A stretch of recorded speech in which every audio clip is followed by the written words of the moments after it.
baking besties, welcome back. So this video is not my normal content. This is not a tutorial by any means.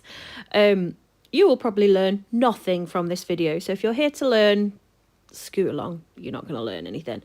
This is my honest, unbiased, not been paid for review of the FROSTFORM.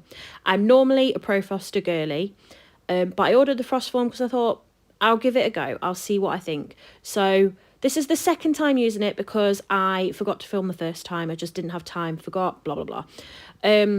And so this is the second time, but I did use a different method this time round. So the first time I used the standard ganache recipe on the FROSTFORM website, and this time I used the butter ganache recipe. So it was slightly different. I do also mess up. I will preface that by saying I did mess up and I did not film the bit where I poured the ganache into the mould, which, you know, is probably the most important bit. So hey ho, if you're not new here, you'll know this is not new and that we make mistakes, and that's fine. People make mistakes. So I'm going to show you what I did and what I liked, what I didn't like, etc. So let's go. So yeah, first of all, I baked some cakes. I did 3 layers of a gluten-free chocolate cake. Obviously, you can use whatever you want, really. Like I say, not a tutorial. We're just here hanging out, learning together. I'm using my Agbe to cut my layers. Ignore my daughter's Nutella dipper in the background. I've already leveled them off once, and these have been in the fridge overnight as well. This would be my normal height here that I'm showing you. I'd normally do 3 layers. That's my standard cake. I decided to go for 6 layers with this one, and I'm going to fill it with a chocolate fudge filling as well. So here's where I would normally have my height set to for my cakes and take the tops off. I normally save the tops to make things like cakesicles and stuff like that. And I pop them in the freezer usually. Sometimes I mulch them up into crumbs first, and sometimes I don't. So there you go. So I'm just whacking it down a little bit on the Agbe and creating 2 layers here. So I don't know what I'm doing here. I don't know what the gap was for.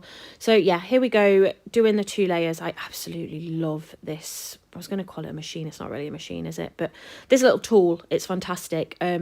It's expensive, admittedly, very expensive, but well worth it. I used to use a standard. I decided that first one wasn't quite in the middle. So good job. It wasn't for a client or anything. Not that I particularly bake for clients anymore. Stopped doing that a while ago, but I do still make content. So yeah, this came out better, and obviously I'm following all the safety precautions by doing it towards my hand instead of away from it. I don't know why I do it like that. It's easier. Whatever, don't come at me. So yeah, cutting the layers up nice and neat. That lower setting was definitely better. They were definitely more even like that. Okay, and a thumbs up, obviously, why not? Okay, so this is a top-down view of me using the crumb cutter that comes with the FROSTFORM to cut it. I tried it on a piece of greaseproof paper first, which is how they show doing it, and it did not go well. The greaseproof paper tore and it just moved around too much, so I whipped it onto a cake board instead. And I actually, because this is a gluten-free cake, it's a little bit more crumbly than a standard cake. I use the same recipe for gluten-free and for non-gluten-free. I'm gluten-free myself, so that's why I did it like this. So I thought, well, I may as well be able to eat it when I'm done. So I did actually flip every cake layer over and do it from both ways. When I used it on a standard recipe cake that's not gluten-free, I didn't have to flip the layers. But a gluten-free cake just is that little bit more crumbly, so it just didn't go well when I just did it on one side. It pushed it down a little bit too much.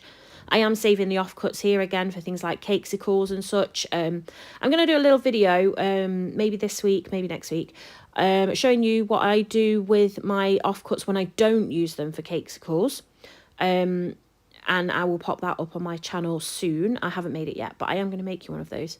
And show you, because it's a cute little trick and my partner absolutely loves it. They take them to work, we pop them in the freezer, and then when someone fancies cake we can whip them out. But yeah, I'll definitely show you how I did that. I don't know why I filmed me doing all 6 layers. That wasn't really necessary. But anyway, we're stuck here now together, so we'll just ride it out. You'll just listen to me talk, it's fine. And yeah, my nails are grown out and I need to go and get those done this week. And don't come at me for the nails because nobody is eating this except me and my family. So there you go. Yeah, so we're going to move on to the second stage in a second. I can see it coming up, even if you can't. Okay, so we've got the little FROSTFORM acrylic disc. That comes in the set. Popping it onto my Ateco spinning table, turntable. And popping a little bit of chocolate fudge frosting onto there. And then popping the little clear release disc that I don't know its name, that comes with the set. And I did pop this into the freezer for 5 minutes as well, just to give it a bit more stability and help it set together, because there you go, because I didn't feel like I trusted that it was going to stay. Now it's firmly stays. We're happy with that now. So we're centering it on the turntable and then popping the little guide ring thingy. They've probably all got really good names that I don't know. It's the crumb cutter thing. Popping that on there and then putting the this thing inside. The first time I did have to watch the video, and then I'm just showing you what I'm doing inside to make sure that it's pushed into all the corners. I don't know why. So we're going top down view for this bit. We're going to fill the cake, pop it in there. It was a bit, I have to admit, it's a bit tricky doing the bottom layers. When I've seen them do on their videos, they use a really full piping bag, and there's definitely some wastage, because they're using basically the length of the piping bag to get to the bottom. I didn't want really thick filling in this cake because it's 6 layers, and there's quite a bit of ganache on the outside as well. So I decided to just pipe it from a great height and then use a spatula to whip round and smooth it round. As you can see, look, it's really, really neat on the inside. So again, I filmed all 6 layers for you because, you know, why not? I do find this bit a little bit fiddly and a little bit, I don't even know what the word is. Like I say, I'm normally a Pro Froster girly and I do love my Pro Froster. I have to say, I think for me, Pro Froster's definitely faster. But obviously I've been using it for a long time. I've been using the Pro Froster for years. So it's always going to be faster for me, isn't it? I found, I'd probably say overall, if you knew how to use both well, there probably wouldn't be a whole lot in it. I did have to keep stopping to check on the tutorial and stuff to see what I needed to do next, blah, blah, blah. Whereas with my Pro Froster, I obviously don't have to do that. I do find the Pro Froster, this probably does take a bit longer because of the waiting around in between. If you've got several cakes to do and you've got several of the FROSTFORM sets to use, that's fine. But obviously doing multiple cake layers, if you were doing all one cake, obviously there'd all be different sizes. If it was a multi-tiered cake, you'd be fine. But if you were doing, like when I used to make cakes weekly, I could be doing 5 or 6, usually 6-inch cakes, and nearly always 6-inch cakes. That tended to be the standard size, sort of a good base price for people to use. And you'd need one of these FROSTFORM sets for every single one, and that would cost a lot. That would be a big outlay, whereas I can do it with one Pro Froster. So that's a definite downside. So here's my ganache all made. I'm using a double boiler, so I've melted my chocolate. I've added my sorry, I didn't melt my chocolate. I had my chocolate, I put my melted butter on top of it, because this was the butter ganache recipe. You can see there's just a couple of chunks left, so I popped it back onto a double boiler. And then this is where it's been in the freezer. So I'm pulling that ring off and taking off the outside guide thingamabob, that. And you can see it's a beautifully, nicely stacked cake. Then you need to go wash the guide thing. And then I put it in wrong, but I left it in the video. It's the wrong way around. It needs to go that way around. That's it. And then clip the little clippy thing in. I've got my little tin of beans, and I don't think this is the way you're supposed to do it. I think you're supposed to put the cake on the can first. I just literally wanged it in. And then put your guide thingy round and then pull it up, and I did it the wrong way around because I couldn't be bothered to keep watching the video. I was like, I know better than you. So what I did fail to do was press record when I poured the ganache in here. So super sorry about that.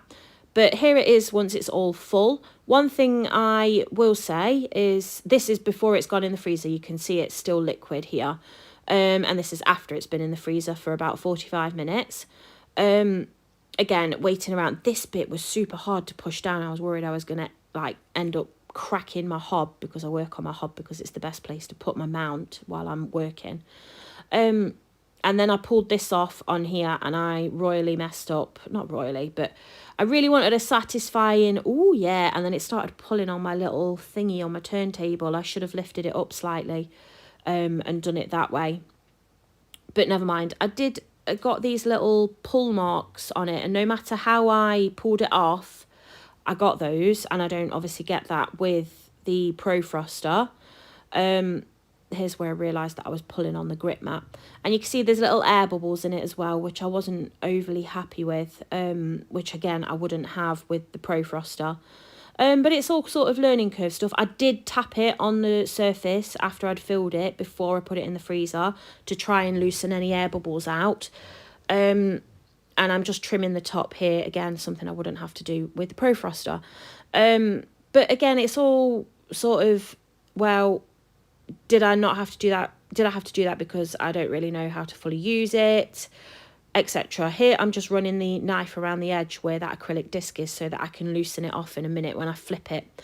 And I do show you how I flip my cakes, because I get told that that's a bit silly to do, but I've done it with massive cakes. I've done it for years with cakes. So I've got my cake board, I've got a covered acrylic disc with a bit of cling film on it. I'm popping that on the top of the cake, so not doing anything yet. Popping it on the top, lifting it from the bottom, and then I'm just going to flip. It's dead easy. It's not as scary as you think it is, and this is me doing it backwards and forwards, look, just to show you it's not scary. And then flip it, and I do the same for the Pro Froster as well when I do this. Flip it and take that acrylic disc off, and don't forget about that little plastic thingy-mabob in there. I'm sure you're loving this video. It's really, you know, the production quality on it is amazing. I've used a bit of dark chocolate ganache, which I used for a drip, to secure the cake board onto the bottom. So it's still upside down at this point. We're popping the cake board on, centering it. I'm pretty good at centering them by this point, and then I'm just pulling the turntable away so that I can show you flipping it again. If you want to wait a few minutes to make sure that that ganache on the bottom is well set before you flip it, you can do. And here, this is why I like to flip it first. I'm just making sure that it's centered well on the board, and then running a piece of kitchen towel around the edge just to make sure that we've got no marks or anything left behind. And then I'm just going to show you how I finished it off. So I did a dark chocolate ganache drip just for the contrast against the milk chocolate. I did find, once we cut this, and I will show you me cutting it at the end as well, I found this too sweet personally. I don't know if it's the butter that made it too sweet. I don't find a normal ganache too sweet. I did use salted butter, but the butter ganache for me was just too sweet. It was much easier to make, and obviously pouring it on versus piping it in, which is the way I did it the first time, was easier. You just literally poured it. But yeah, I did think that it was too sweet. Maybe a dark chocolate butter ganache would be better with the salted butter. Overall, I just think otherwise. Even my partner, who loves sweet things, said it was too sweet. So this is just finishing off the top part here with the dark chocolate ganache. I literally eyeball this when I make it. So I did do 100 grams of dark chocolate, and I did have quite a bit left, in all fairness. I could have probably made about half what I made. And I did roughly 120-ish mils of double cream, or heavy whipping cream if you're American. It was 70% cocoa solids for the chocolate, and just a nice little flourish on the top with the little swirly whirlies. But yeah, overall, I don't think it would be my go-to tool, if I'm honest. I think I'll still stick to my Pro Froster. It's faster. So here we are. This is the finished product, and I'm not super happy with the air bubble that you can clearly see there. I wouldn't get that with the Pro Froster, and if it was a client cake, I absolutely wouldn't send it out like that. I would be sort of touching it up. And now I'm going to give you the nice, really clean cut. I I'm not using the right knife. I'm using a carving knife because the correct knife was in the dishwasher and I didn't wait because everybody was waiting for a slice.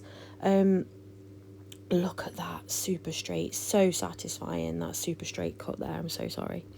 You know, once you've cut it though, there's nothing you can do about it. It's already wobbly, so I could have maybe spun it round and gone from the other angle, but look how shiny my drip is. I'm really happy with that. So yeah, once I pull it out here, you'll see the top sort of edge right at the top there. There's almost an inch of ganache there. That was my fault because I didn't take note of how high the ganache was coming up on the liner.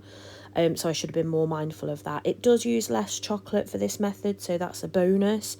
But overall, I would not replace my Pro Froster with the FROSTFORM. It's in my kit and I will use it, but it's not a replacement.